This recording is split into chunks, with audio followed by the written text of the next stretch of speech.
욥기 42장 7절에서 17절 말씀.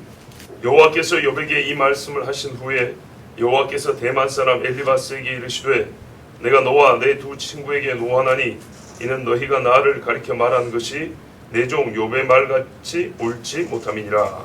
그런즉 너희는 스스로 욥과 수양의 욥을 가지고 내 종 욥에게 가서 너희를 위하여 번제를 드리라. 내 종 욥이 너희를 위하여 기도할 것인즉 내가 그를 기쁘게 받으리니 너희가 옥매한 만큼 너희에게 닥지 아니하리라. 이는 너희가 나를 가리켜 말한 것이 내 종 욥의 말같이 옳지 못하리라. 이에 대만 사람 엘리바스와 수아 사람 빌닷과 나아마 사람 소발이 가서 여호와께서 자기들에게 명령하신 대로 행하니라. 여호와께서 욥을 기쁘게 받으셨더라. 욥이 그의 친구들을 위하여 기도할 때 여호와께서 욥에게 공경을 돌리시고 여호와께서 욥에게 이전 모든 소리보다 갑절이라 주시니라. 이에 그의 모든 형제와 자매와 이전에 알던 이들이 다 와서 그의 집에서 그와 함께 음식을 먹고 여호와께서 그에게 내리신 모든 재앙에 관하여 그를 위하여 슬퍼하며 위로하고 각각 캐슈타 하나씩과 금고리 하나씩을 주었더라. 여호와께서 욥의 말년에 욥에게 처음보다 더 큰 도시니 그가 양만 4천과 낙타 6천과 소 1,000결이와 암나귀 1,000을 두었고 또 아들 7과 딸 3을 두었으며 그가 첫째 딸은 여밈이라 이름하였고 둘째 딸은 그시아라 이름하였고 셋째 딸은 벨라후비라 이름하였으니 모든 땅에서 욥의 딸들처럼 아리따운 여자가 없었더라. 그들의 아버지가 그들에게 그들의 오라비들처럼 기업을 주었더라. 그 후에 욥이 140년을 살며 아들과 손자 4대를 같이 봅니다. 욥이 늙어 나이가 차서 죽었더라. 아멘. 자, 우리가 이번 주제가 지혜서에서 듣는 복음이라고 그랬습니다. 그래서 예수 그리스도와 십자가만을 말하려고 한 것은 아닙니다. 오늘 내일까지 해서 5일 동안 사실 십자가만 본다 하더라도 어떻게 다 볼 수 있겠습니까? 명시적이고 암시적인 말씀들이 참 많은데 그걸 다 볼 수는 없을 겁니다. 그래서 하나님께서 그날 정해주시는 그 깊고 광대한 복음의 이야기 중에 하나님께서 뽑아 가르쳐 주시는 것을 지금 전하여 드리는 중에 있습니다. 그러고 보니까 4일째가 되고 보니까 하나님께서 저에게 복음의 가장 중심, 그리고 최극단, 시간으로 하면 영원에서부터 역사의 마지막까지 아울러서 하나씩 이렇게 주시고 있다는 것을 깨닫게 되겠습니다. 내일은 저도 모릅니다. 자, 보십시오. 첫날에 우리가 부활 이야기 있어요. 그렇죠? 그 다음에 복음의 삶 또는 복음을 믿고 사는 인생의 이야기 있습니다. 전도서에서. 그리고 어제는 잠언에서 예수님만 이야기했습니다. 오늘은요,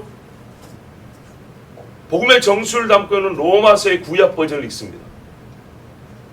로마서에 뭐라고 하냐면 이스라엘의 구원과 회복에 관하여 바울은 끊임없는 근심이 있다고 그랬습니다. 복음을 믿고 나서 예수님을 따르고 나서 바로 깨우쳐진 게 아니라 수많은 시간 성경을 보고 기도하며 사역하며 몸부림치는 중에 하나님이 깨우쳐준 게 있었습니다. 바꿔 말하면 그가 이방인 전도를 안 했으면 몰랐을 사실입니다. 이방인 전도, 이방인 선교 가운데 예수 그리스도의 고난에 참여하는 가운데 깨닫게 된 겁니다. 이스라엘의 고난이 왜 있으며 그들의 끝이 무엇인가를. 그래서 로마서의 이방인들에게 편지 쓸 때 이스라엘의 고난을 아주 감격적인 목소리로 전할 수 있었던 겁니다. 자, 오늘 욥기 읽은 이 말씀은요, 하나하나 읽은 우리가 뜻을 깨우치 하는 게 아니라 전체적인 맥락, 하나의 유형을 보는 겁니다. 우리가 성경할 때 예표 또는 모형, 유형이라는 말 제가 설교에 잘 쓰는데 예표와 모형은 여러분 잘 이해가 될 겁니다. 그런데 유형이라는 말은 형태가 비슷한 종류다 이 말이에요. 예. 그러니까는 그 사건의 시작과 마지막이 나중에 어떤 사건을 경험하면 그거 똑같네 라는 거예요.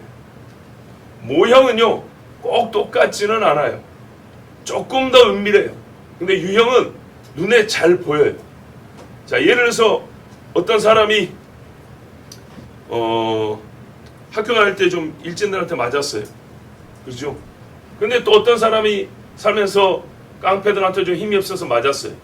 굉장히 비슷한 사건이죠. 아주 쉽게 말하면 이런 식으로 종류가 같은 사건들. 예. 그런데 하나님은요, 모형과 예표는 해석이 좀 필요하고요. 상당히 많은 성경적 연구가 필요한데, 유형은 내용만 보면 그 사건의 유사성 때문에 뭔가가 일단 떠올라요. 그게 바로 유형적 사건입니다. 욥기는 이스라엘의 고난과 구원, 혹은 이스라엘의 핍박당함과 회복에 대하여 하나 유형적 사건입니다. 이거를 좀 개인으로 집약을 하면 예수 그리스도를 보여주고요. 또 더 넓히면 신자들의 마지막을 보여주는 그런 사건이라 할 수 있습니다. 그러나 가장 우리 눈에 확 띄는 건 뭐냐면 이스라엘 이야기입니다. 이스라엘을 이름을 바꾸면 의인의 고난과 의인의 구원, 회복에 관한 하나님의 약속을 한 사람의 삶을 통해서 같은 류의 사건을 우리에게 먼저 그 형태를 보여주는 것입니다. 자, 저는요 궁금했어요. 뭐냐면 왜 욥기가 시편 앞에 있을까? 지혜서가 욥기 아니 뭐죠? 잠언, 전도서, 욥기 그 시가서 시편 이어지는데 왜 욥기가 말이죠? 가만 보세요. 우리가 시기를 보면 욥기는 아브라함이나 이삭 시대라 그래요. 근데 내용을 보면 그래요. 그들이 하나님에 관한 이야기하는 것도요. 후대 사람들의 복잡한 신론이 아니라 매우 수준 높지만 순수한 신론이라고 그랬죠. 이건 고대 사람이 말할 수 있는 하나님 이야기거든요. 매우 또 율법적이에요. 근데 율법이라고 정확히 명식으로 말하진 않아요. 율법과 동일 사상인데 율법을 몇 조 몇 항 이런 식으로 언급하진 않아요.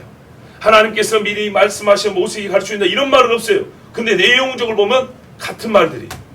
자, 그리 봤을 때 이거 굉장히 옛날 이야기인데 이거를 왜 뒤에다가 시편 앞에 넣어놨을까? 룻기만 하더라도 사사기에 있었던 일이잖아요. 그죠? 그러니까 사사기 다음에 바로 룻기를 넣어놨잖아요. 그리고 그 다음에 사무엘이 태어났지 않습니까? 사사 말기에. 그러니까는 장르는 다르지만은 그래도 시기별로 시대별로 하나님이 어느 정도 이렇게 구설해놨는데 욥기는 옛날 이야기인데 저 뒤에다가 넣어놨다고요. 왜 그랬을까? 그게 궁금했어요. 근데 미국의 어떤 한 목사님이 한 말에 통찰을 얻었어요. 뭐라 그랬냐면 그분의 말을 풀어 말하면 욥기 앞에 뭐가 있냐? 에스라, 느헤미야, 에스더란 말이죠. 이스라엘이 포로로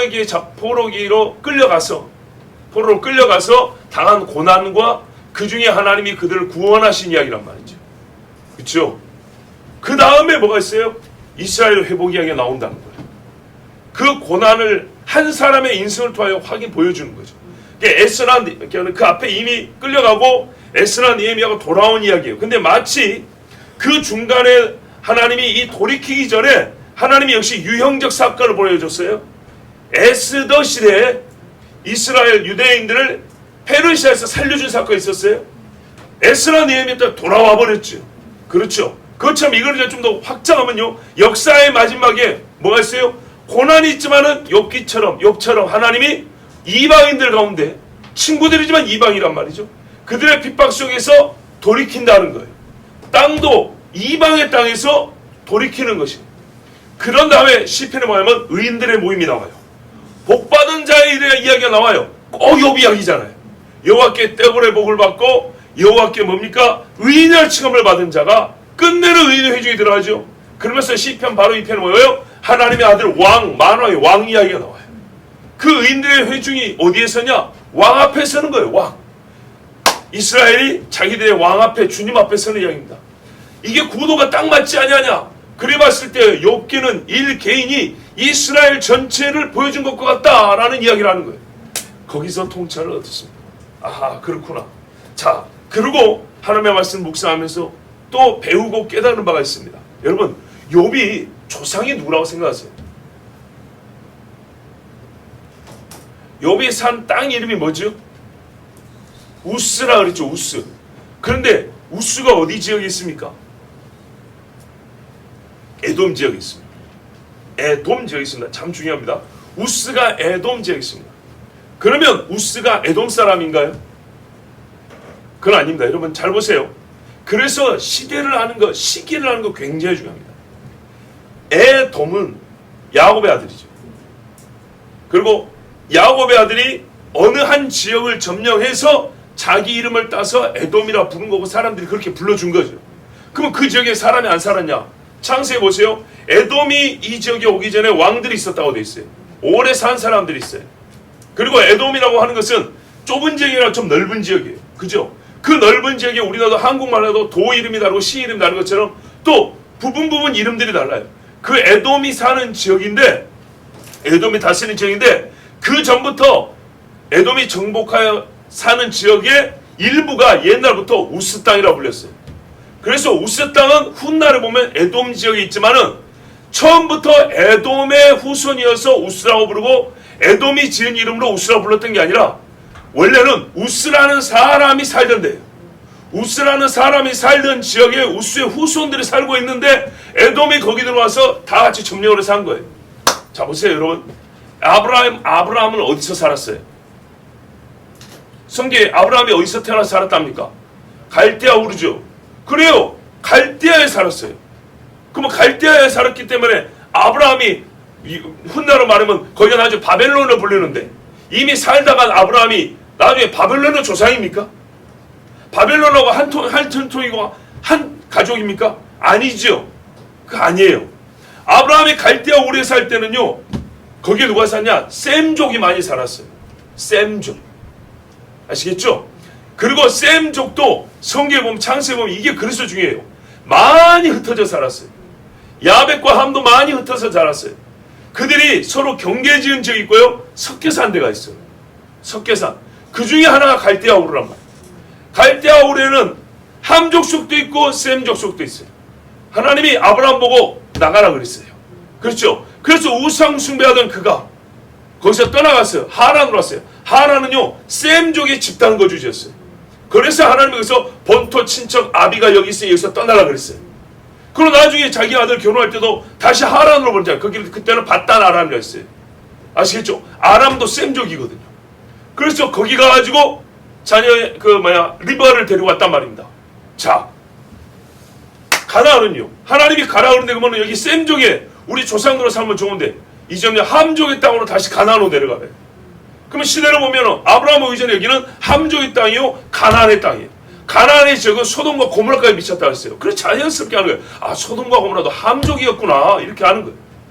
자 그랬는데 하나님 어떻게 해요? 아브라함에서 헤브론 하나 사고 다시 애굽으로 보냈다. 보낸 게 아니라 지에게 간 거죠. 다시 돌아와서 결국에는 400년이 후에 되어서야 셈족의 후예인 아브라함의 자손들이 함족을 몰아내고 가나안의 땅에 정착이 됩니다. 그리고 그때부터 우리가 뭐냐면 약속의 땅 이렇게 부릅니다. 그러나 원조는 누구냐? 가나안이기 때문에 또 가나안 땅 이렇게 부릅니다. 자, 제가 말한 이유를 이제 아시게 될 겁니다. 창세기 10장 22절 23절을 보면 셈의 아들은 엘람과 아수르와 아르박삭과 룻과 아람이요 아람의 아들은 우스와 훌과 게델과 마스메 이렇게 되어 있어요. 셈의 손자입니다. 우스가. 이 우스의 후손 중에 욥이 있는 것입니다. 그리고 뒤에 가면은 창세기 22장 20절 21절 보면 이 일 후에 혹이 아브라함이 고향에 이르기를 밀가가 그대의 동생 나홀에게 자녀를 낳았다 했더라. 그 맏아들은 우스요 우스의 동생은 부스와 아람의 아비 그멜과 이렇게 되어 있어요. 또 우스가 나옵니다. 근데 이 두 번째 우스는 누구예요? 말하자면은 아브라함의 조카 우스예요. 그런데 보면은 이 우스의 후손으로서 욥 자신이 이미 아브라함 시대 사람이란 말이에요. 그렇죠. 그러니까 아브라함의 조카의 후예가 될 수는 없는 거예요. 우스라는 사람이 2명 나오는데 그러면 먼저 본 우스가 맞는 거예요. 누구요? 셈의 아들로서 우스. 셈의 손자로서 우스. 자, 셈 다음에 아브라함까지 10대가 내려오니까 우스는 아브라함보다 한참 할아버지입니다. 그 우스가 이름을 지어 살던 지역에서 욥이라는 사람이 났으니 이 욥이 셈의 후예로서 뭘 배웠을까요? 하나님의 천지창조와 인간의 타락과 하나님의 홍수 심판과 또 하나님의 마지막 메시아 언약, 구원의 언약을 알았지 않겠습니까? 그러니까 이렇게 탁월하게 하나님을 아는 지식을 가질 수 있었던 거예요. 이방 땅에 있지만 이때는 아직까지 이방 땅이니 하나님의 약속의 땅이니 개념이 없을 때예요. 어디에 있든지 간에 셈의 후손들, 정신 차렸다면 야벳의 후손이라도 하나님의 약속을 기억할 수 있는 시대였어요. 그런데 셈의 후손이었기 때문에 더욱이 욥은 하나님을 경외함과 하나님 앞에 뭐예요? 보세요. 율법이 없는 시대지만 얼마나 하나님의 율법 정신을 갖고 살았어요. 죄를 지으면 하나님 앞에 제물을 드려야 한다. 그죠? 경건하게 살아야 한다. 뭐라고 했냐? 야, 복음적이라니까요. 성경을 말해요. 여자라 간음하지 마라. 육체를 썩지 마라 그러죠. 그런데 예수님 말씀에 여자를 보고 음욕을 품는 자마다 이미 간음했다 그러죠. 욥은 뭐라고 말하는지 알아요? 나는 처녀를 보고 그 뒤를 따라간 적도 없다 이렇게 말했어요. 정말 얼마나 경건한 사람인가 보세요. 굉장히 복음적인 사람이에요. 자, 이만한 신앙 정신이 어디서 왔겠어요? 셈의 후손이기 때문입니다. 그리고 그 후손 때 가서 누구랑 싸웁니까? 예, 니무롯과 싸웠기 때문입니다. 그리고 이 셈의 후손이 살았던 하란족이 고대에 무슨 갑자기 생각 안 나는데요. 고대에 유명한 제국 이야기를 여러 번 했는데 오늘따라 생각 안 나는데. 주여 갑자기 생각. 하여튼 이용으로 시작한 고대 왕국이 있어요. 그 고대 왕국이 바벨론과 싸웠어요. 그 후손입니다. 그러니까 욥은 하나님 아는 지식이 많았고요. 또 친구들 역시 비록 셈의 후손이 아니다 할지라도 그들은 하나님을 아는 지식이 있을 수밖에 없었던 것입니다. 고대 사람들이기 때문에. 자,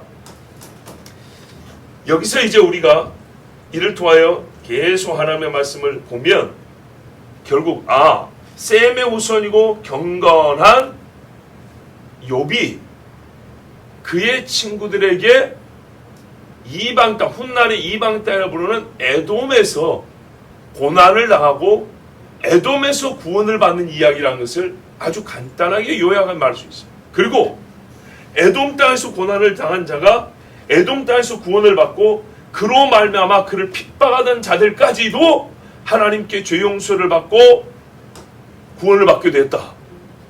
즉 욥이 친구들의 중보자적 역할까지 감당하게 되었다. 이게 욥기의 이야기의 후반부가 가르쳐 주시는 하나님의 결론입니다. 자, 한마디로 말해서 욥은요 이스라엘을 예표합니다. 하나님의 손에 이끌려 이방에 넘겨지고 또 하나님의 손에 의하여 구속함을 받은 하나님의 백성, 이방 사람들의 핍박과 조롱 속에서 고통의 시간을 보낸 후에 도리어 그들을 위하여 기도하고 그들의 복의 뿌리가 된 이스라엘, 전날의 영광과 비교할 수 없는 훗날의 더 큰 영광을 얻은 이스라엘, 확대하면 핍박받은 그리스도인이 받을 영광을 보여주는 모형적인 실제 사건이 욥이고 욥기에 기록되어 있습니다. 자, 오늘 7절부터 한번 볼까요? 이제 읽었으니까요. 눈으로 보십시오. 친구들 중에 대만 사람 엘리바스가 주도적으로 욥을 괴롭혔습니다. 네. 이 대만이라는 지역이 나중에 에돔 지역입니다. 네. 이 지역에 사는 사람 엘리바스가 친구들 중에 가장 나이가 많았고 욥을 비판하는데 제일 먼저 입을 열었던 사람. 거기서 제일 연장자였어요. 자, 그런데 하나님께서 그래서 이제 이 사람이 먼저 말합니다. 너 엘리바스, 내가 너에게 진노한다. 너희 친구들에게 진노한다. 너희가 욥처럼 나에게 대하여 한 말이 옳지 않다 그랬어요. 우리가 보기에는 훨씬 더 옳게 보입니다. 그런데 하나님은 옳지 않다 그랬어요. 그들의 진심이 틀렸거나 그들의 말의 내용이 욥보다 분명히 틀렸던 것입니다. 그래서 하나님이 뭐냐면 속죄받을 방법을 가르쳤는데 진짜 중요합니다. 수송아지 7, 순양 7을 가지고 너희가 직접 하지 말고 욥에게 가 그랬어요. 말하면 욥이 제사장 역할을 감당하는 거예요. 그렇죠? 그리고 욥이 뭐예요? 제물만 드린다고 끝나는 게 아니라 너희를 위하여 기도하리라 그랬어요. 이스라엘의 큰 죄를 졌어요. 결정적인 것은 모세의 기도였어요. 그렇죠? 그 사람들이 금송아지 바쳤다 해서 그 가루로 만들고 뭐 빻아서 마시고 별의별 어떤 그 육체적 의식을 했지만 그걸로 된 것이 아니었어요. 하나님은 이들을 다 없애버리겠다 그랬어요. 그렇지만 모세가 하나님 앞에 진짜 목숨으로 기도하자. 이스라엘 용서하시고 다시 기도하자. 이제 너희끼리 가 그랬어요. 더러운 너희들 안 간다고 하나님 그랬거든요. 근데 모세가 다시 하나님 앞에 기도하니까 다시 하나님의 불이 움직이기 시작했어요. 이야, 여기 보면 수송아지 7과 순양 7이 나옵니다. 우리는 그것을 그냥 완전수 이렇게 그냥 쉽게 생각할 수 있지만 훗날의 사건을 보면 이게 예사 사건이 아니란 걸 알 수 있습니다. 뭐가 있냐면 메소포타미아의 거짓 선지자 발람 아시죠? 이 발람이 모압 왕 발락의 꼬드김 내지는 이 거래를 수락해서 옵니다. 그리고 이스라엘을 저주해달라고 하니까 이제 저주 한번 해보겠다고 하는데, 그래도 하나님의 말씀을 들어야 한다고 하면서 뭘 요구하냐면 소 7마리로 번제물을 바쳐달라고. 이런 생각이 어디서 나왔을까? 메소포타미아 사람, 고대 사람. 자, 고대인들에게 하나님 앞에 중요한 일을 여쭙고 주의 정말 어미한 말씀을 들을 때는 자기를 가리고 자기 죄를 속할 7마리의 소라는 개념이 이방 사람 머릿속에도 들어있다는 겁니다. 하나님께서 이것을 우리가 다 명시적으로 하나하나 기록했지만은 가르쳐 준 겁니다. 여러분 보세요. 노아의 방주에 보면 정결한 짐승은 7쌍씩 들어갑니다. 그러니까 이게 하나하나 숫자 하나하나가 괜히 나온 게 아니란 말이죠. 자, 이렇게 하나님께서 7을 말하자 그대로 합니다. 훗날에 발람도 배운 것이죠. 그대로 했을 때 하나님 말하면 너희가 옳지 않은 말을 한 것대로 내가 심판해야 되는데 이 저물과 욥의 기도로 너희 죄대로 갚지는 아니한다. 시편에 보면 우리가 하나님 앞에 죄를 지었지만 하나님이 우리 죄대로 갚았으면 우리는 진정히 죽고 없어질 건데 여호와께서 우리 죄를 많이 감하시고 우리가 지은 죄대로 갚지는 아니하셨다 그랬는데 욥기도 이미 나온 거예요.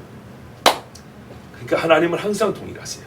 자, 요 두 가지를 통해서 이 친구들을 하나님이 용서하셨어요. 9절 보세요. 그래서 대만 엘리바스와 수아 빌닷과 나아만 소발이 하나님께서 명하신 대로 했어요. 그리고 욥이 역시 이들의 말도 했더니 하나님이 누구를 기쁘게 받았대요? 욥을 기쁘게 받았대요. 참, 제목은 그들이 갖고 왔는데 여러분 예수님을 기쁘게 받으셔서 우리가 구원을 받았죠? 예, 뭐 길게 말하지 않아도 아시죠? 이게 또 비슷한 시기에 비슷한 사건이 하나 있었어요. 조금 성격은 다른데 여기서는 욥이 친구들과 분명히 옳잖아요. 근데 아브라함, 우리 할아버지 아브라함은 본인이 좀 부끄러운 일을 했어요. 배가 고프다고 애굽에 들어가가지고 자기 부인을 동생이라고 속였단 말이에요. 그치요? 그러니까는 이 뭡니까? 그 바로는 모르고 했어요. 모르고.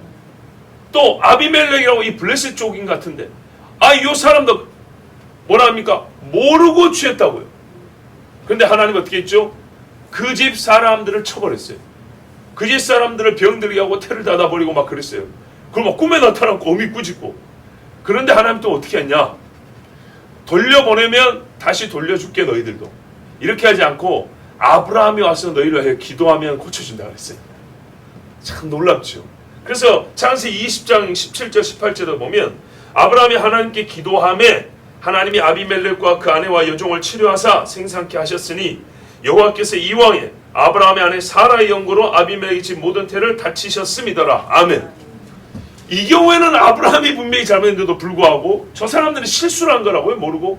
그런데도 불구하고 하나님이 택한 제사장적 임무를 통해서 그가 너희를 위해 기도하여야 된다 그랬어요. 참 이때 기도하면서 아브라함이 자기는 또 얼마나 부끄러웠을까요? 그렇지 않겠습니까? 저희 같은 목사들도 그렇습니다. 우리가 항상 의로운 것도 아니고 부끄럽기는 죄 짓기는 매한가지인데 기도해달라고 온단 말이죠. 그런데 하나님은 이 죄인의 부끄러운 손을 통해서 축복을 하신단 말이에요. 그러면 어떻게 해요? 봤지 내가 말이야 이런 게 아니라 하나님 앞에 더 작아집니다. 하나님 제가 지금 참 남을 위하여 축복을 할 계제가 못 되는데도 불구하고 하나님은 어찌 그래도 나보고 기도하라 하시고 일을 이루십니까? 얼마나 감사한지 모릅니다. 어제 우리 친족 고모 중에 한 분이 계셨어요. 지난 겨울에 만나 뵀는데 이분이 암이 있어요. 폐암이었던가 어디 암인데 이게 전이해갖고 뇌에 종양이 5개가 생겨버렸어요. 저는 봄에 갔을 때 여수에서 만났는데 머리로 전이가 되었고 종양 5개가 발견됐대요. 뭐 어떻게 해야 됩니까? 이제 죽음을 준비해야지. 그렇죠. 근데 이분이요 나이 먹고 예수를 믿었어요. 열심히 믿었어요. 그리고 저희 아버지를 비롯해서 믿음의 식구들이 기도 부탁을 했어요. 솔직히 저도 기도를 했지만 많이 하지는 않았어요. 예. 왜냐하면 또 시간이 지나면 까먹잖아요. 벌써 한 2달, 석 달 지났는데 석 달 됐죠. 어쨌든 우리 같이 기도했어요. 그래서 제가 오랜만에 생각이 났어요. 문자가 왔길래 어떠시냐고. 계속 기도하겠습니다. 그랬어요. 근데 고모가 전화를 했어요. 6월 달에 병원에 갔는데 의사가 깜짝 놀라더라. 다 없어졌단다. 할렐루야. 다 없어요. 죽음이 하나도 두렵지 않고, 그 고모가 코로나 때도요, 교회 문 닫아놓으면 목회자한테 문 열어달라고, 큰 교회니까 가서 기도했던 사람. 어머니가 치매 걸려갖고 돌아가실 때까지 자주 다니면서, 언니가 보살폈는데 그 언니 집에 자주 다니면서 보살피면서, 사람이 나이 먹고 예수 믿으니까 효녀가 된 거예요. 달라지더라고. 그렇게 하나님 앞에 기도하더니 진짜 죽음이 두렵지 않고, 우리가 더 좋은 데 가는데 하면서 두려움 없이 기도를 했대. 근데 2달 지나고 병원 갔더니 싹 없어져가지고 의사도 깜짝 놀라고 이런 일이 다 있나 그래서 하나님이 하셨다고. 어제 둘이 얼마나 즐거운지 몰라요. 예, 믿음의 사람의 기도는 역사하는 힘이 많으니라. 아멘. 참 부끄럽지만은 아브라함이 기도하니 아비멜렉의 집에 태가 다 열렸어요. 그리고 누굽니까? 욥이 기도하여 친구 3명이 하나님 앞에 죄 용서를 받았어요. 하나님이 누구를? 욥을 기쁘게 받으사. 자, 10절 보세요. 욥이 그의 친구들 위하여 기도하였더니 주께서 욥의 사로잡힘을 돌이키셨고, 자, 좀 다른 번역이 있습니다. 또 주께서, 여호와께서는 욥에게 전에 소유했던 것을 2배를 주셨다 했습니다. 이 부분이 제가 이스라엘을 생각해야 되는 결정적 부분입니다. 뭐냐면 우리 번역에는요, 10절 보면 욥의 곤경을 돌이키셨다 해가지고 욥이 그냥 어려움에서 풀려난 것만, 이제 해제됐다는 느낌만 주지만 말뜻은 그렇지 않습니다. 사로잡히면서 돌이키셨다는 얘기입니다. 누가 사로잡았죠? 하나님이에요. 욥이 분명히 말하잖아요. 하나님의 손이 지금 나를 치신다고. 그리고 이거는 사실이었습니다. 하나님께서 이스라엘에 뭐라 그래요? 그들의 죄가 있긴 하지만은 결국에는 이스라엘의 죄가 연유가 되긴 했지만은 더 큰 하나님의 구속의 섭리 가운데서 이스라엘이 잠시 이방의 포로로 잡혀있고 그들이 꺾임으로 말미암아 수많은 이방 사람의 충만한 수가 차게 하시는 것, 이게 하나님의 뜻이었단 말이죠. 그래서 하나님의 손이 이스라엘을 붙잡고 있다는 말이죠. 욥이 하나님의 손에 사로잡혔어요. 우리 며칠 전에 들었잖아요. 분명히 사단하고 내기에 끝났는데, 이겼는데 왜 하나님이 고난을 해제시키지 않고 지속시키냔 말이죠. 그 지속시키는 가운데 친구들과 논쟁이 있었다는 말입니다. 그 지속시킴 속에서 욥이 이전에 알지 못했던 하나님의 깊고 놀라운 깊도다 하나님의 지혜와 지식의 풍성을 배우게 됐단 말입니다. 이스라엘도 마찬가지죠. 죄로 말미암아 시작됐지만 하나님은 그것을 끝내지 않았어요. 아브라함이 보고 모세가 경험하고 노아가 만났던 하나님을 이스라엘 후손들이 경험하게 하시려고 이 고난의 시간을 끌고 계신단 말이죠. 하나님이 사로잡아서 여기도 집어넣었다가 저기도 불용광로 속에 여기저기 집어넣으심으로 때가 찰 때까지 하나님이 그 역사를 하시는 말이죠. 그래서 정금과 같은 눈물이 나게 하시고 이스라엘의 포로로 사로잡힌 가운데 이방인 곧 우리가 열방이 주님 앞에 돌아오게 하시는 하나님의 놀라운 은혜가 있었던 것을 우리가 아는 것처럼 지금 욥기에도 그런 것입니다. 하나님이 뜻이 여기 있었어요. 자, 욥이 이때 사로잡힘, 하나님이 이때에 손을 놔줬어요. 손을 놔주시는데 그것으로 고난만 끝났냐? 2배의 복을 받았다 했어요. 자, 욥의 친구들이 용서받은 동시에 그때 욥의 고난이 종료됐다는 걸 아셔야 됩니다. 표현하면 이방이 돌아올 때 그 친구들이 다 하나님 앞에 돌아온다고 했을 때, 자, 유형적 사건으로 욥의 고난도 종결됩니다. 그리고 그때 욥은 고난만 끝난 게 아니라 영화로운 자가 됩니다. 이스라엘의 고난이 종결됐을 때 예루살렘이 영화로운 성이라고 부른다고 했습니다. 맞지요? 그것으로 이스라엘 남은 자들과 열방의 남은 자들이 몰려들어서 하나님 앞에 초막제를 지키고 하나님 앞에 제물을 가져오고 이방 사람들 중에서도 레위인을 삼아 하나님 앞에 예배드리는 자가 있게 한다고 그랬습니다. 바로 그 사건입니다. 이사야 61장 6절 9절 우리가 아는 대로 종말의 사건이죠. 제가 그 중에 잠깐 읽어드렸습니다. 오직 너희는 여호와의 제사장이라 일컬음을 얻을 것이라. 사람들이 너희를 우리 하나님의 봉사자라 할 것이며. 욥의 친구들이 욥을 딱 그렇게 생각하지 않겠어요 지금? 너희가 수치 대신에 배나 얻으며 능욕 대신에 분깃을 인하여 즐거워할 것이라. 그리하여 고토에서 배나 얻고 영영한 기쁨이 있으리라. 아멘. 2배를 얻는다고 되어 있어요.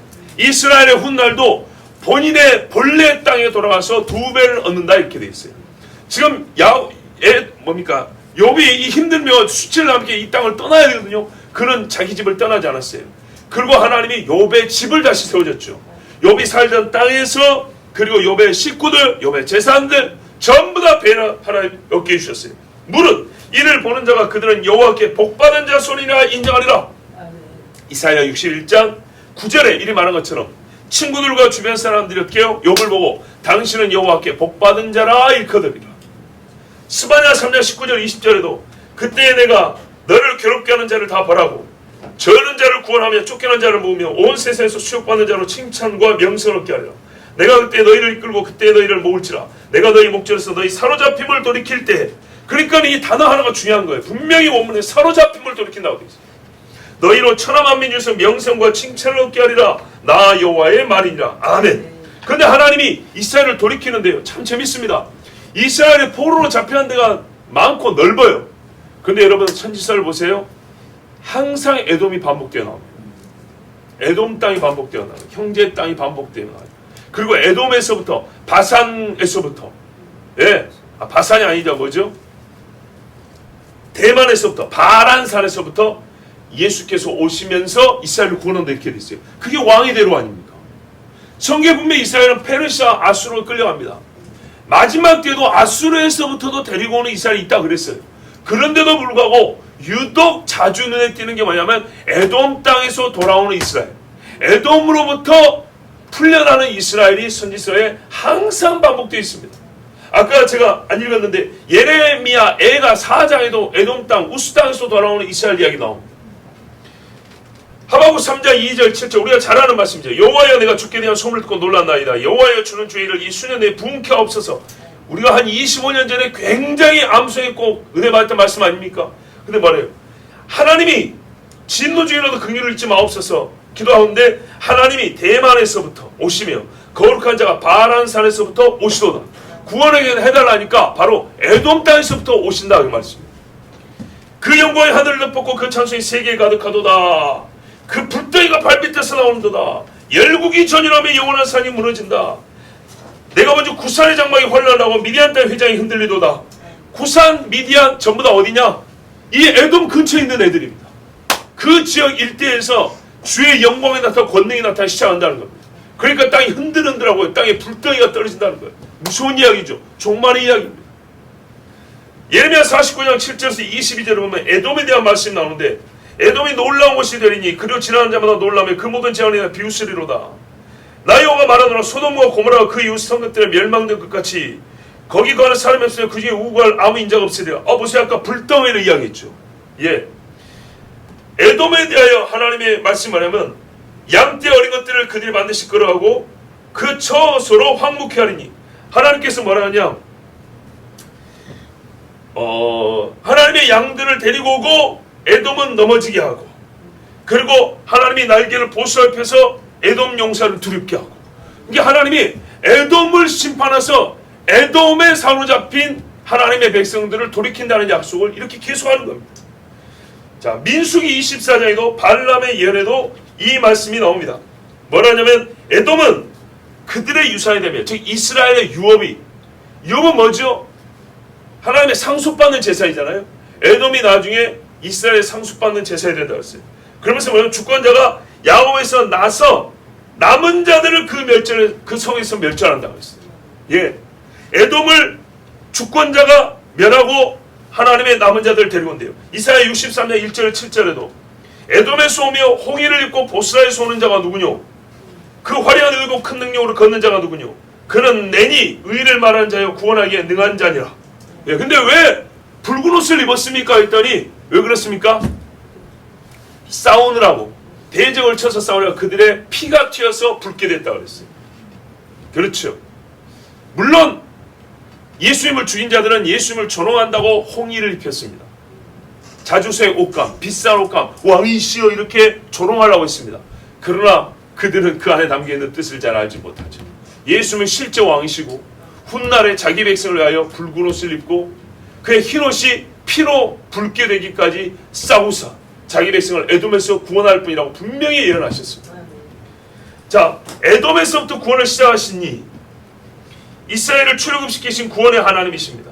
이 말은요 출애굽의 하나님이 종말의 이스라엘의 구원자라는 뜻입니다. 그러므로 에돔에서 의인의 고난과 그를 핍박하는 자와 또 하나님의 이름으로 저주하는 한 식구는 종말에 이스라엘의 형제들이 그를 핍박하고 한 집에 원수가 있어 괴로움을 당하는 일을 예표하는 것입니다. 그러니까는 종말에 뭐라 했어요? 이스라엘 사람들이 흩어지고 쫓김을 당하고 핍박을 당하고 죽임을 당하지 않습니까? 그런데 가만 보면 그들의 형제라 부르는 사람들이 더해요. 또 과거에 바벨론과 아수르가 들었을 때 에돔이 거기 앞잡이를 했어요. 옛적에도 그랬어요. 근데 이게 반복하여 종말에도 일어나는 일들입니다. 그리고 주님이 바로 이 에돔에서부터 의인 욥을 구원하셨단 말이죠. 셈의 족속을 구원했단 말이죠.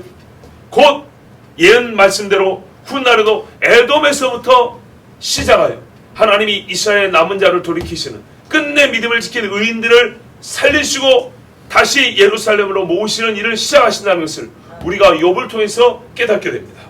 예, 이스라엘을 마지막 날에 회복할 모든 것을 하나하나 보여주는 예증인 것입니다. 11절에 제가 좀 다른 번역을 읽을게요. 그때 그의 모든 형제들과 그의 모든 자매들과 전에 알았던 모든 자가 그에게 와서 그의 집에서 그와 함께 음식을 먹었으며 그들은 주께서 그에게 내리셨던 모든 재앙에 대하여 그를 애도하고 위로하더라. 각자가 욥에게 돈 한 입과 금 귀걸이 한 개씩을 주더라. 정말에 무슨 말씀이냐면 사람들이 이스라엘 사람들 유대인의 발을 붙잡고 같이 가자 그런다 그랬어요.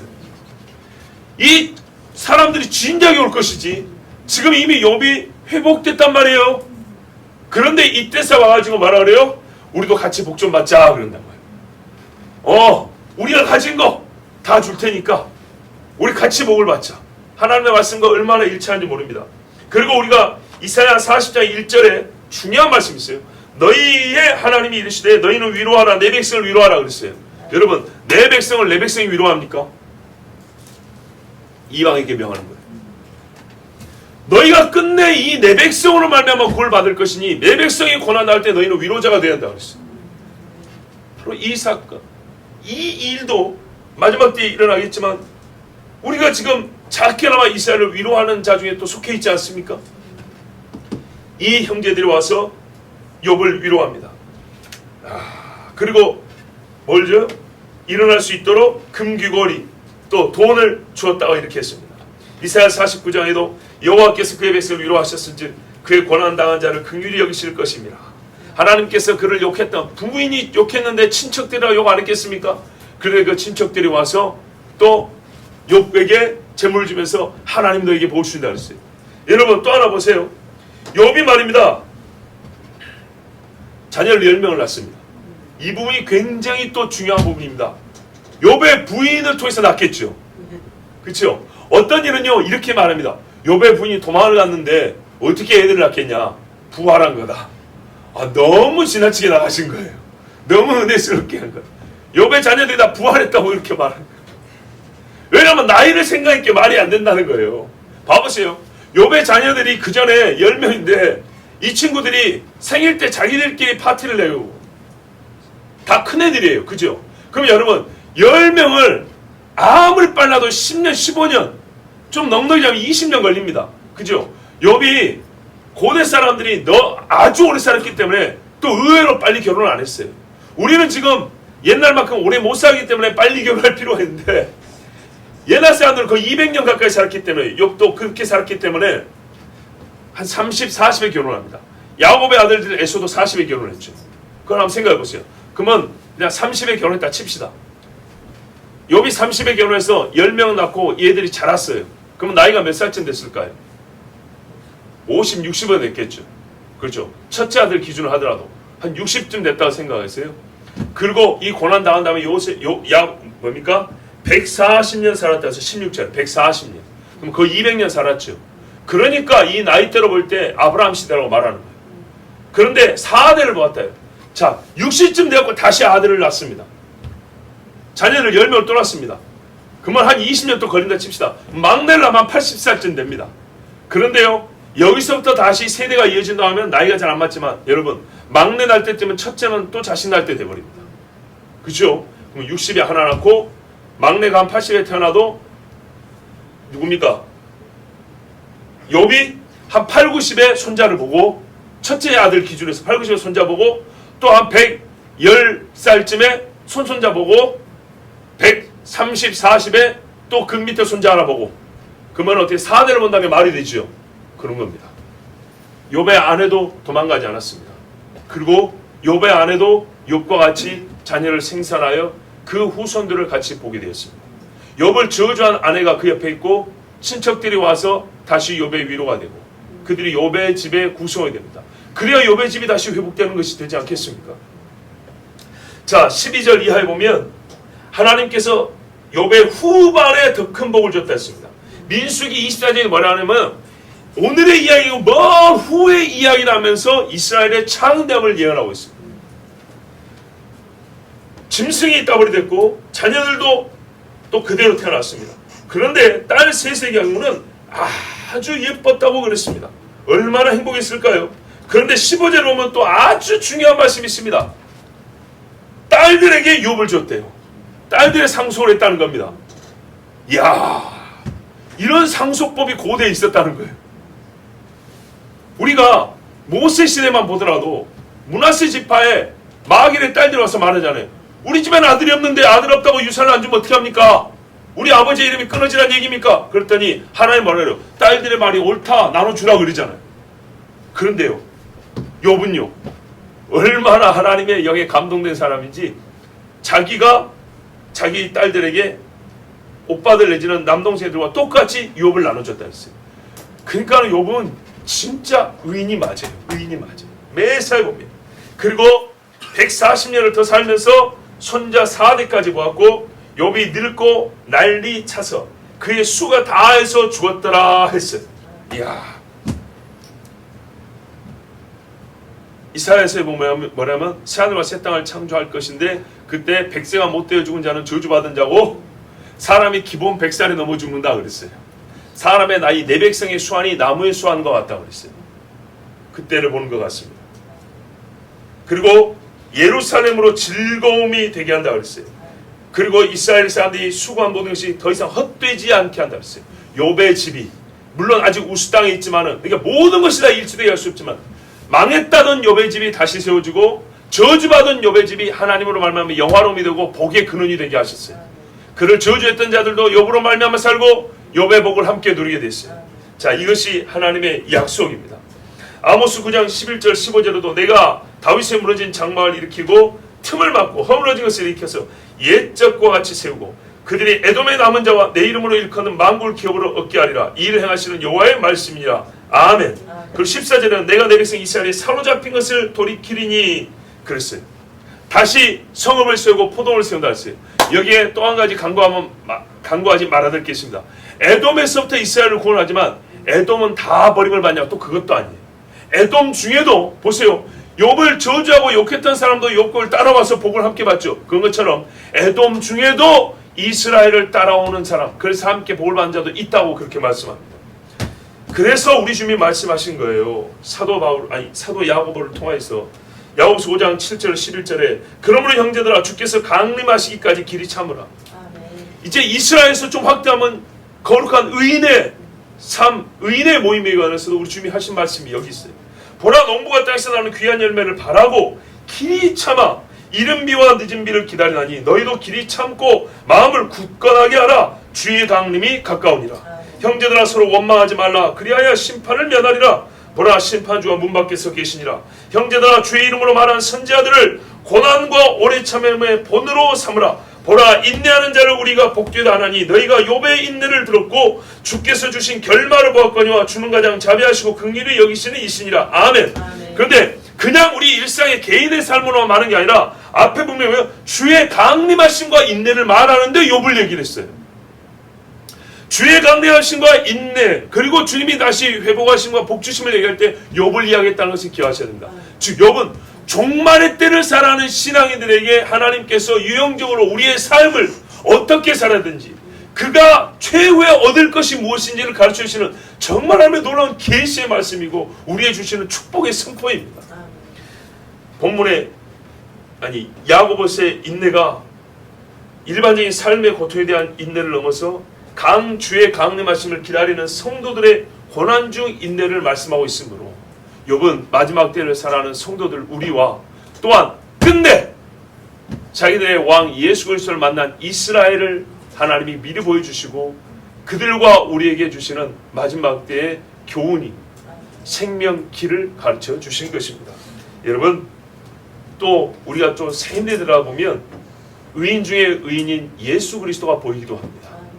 그가 먼저 회복이 되고 그가 먼저 살리심을 받지 않았습니까? 그를 저주한 자들, 그를 피한 자들, 그를 못 박은 자들 중에도 예수께 와서 무릎 꿇고 의인의 모임에 들어간 자들 있지 않습니까? 예수님이 주신 유업을 받은 자들 있지 않습니까?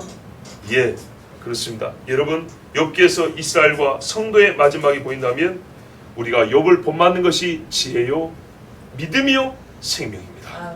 우리 시간에 함께 기도합니다. 하나님께서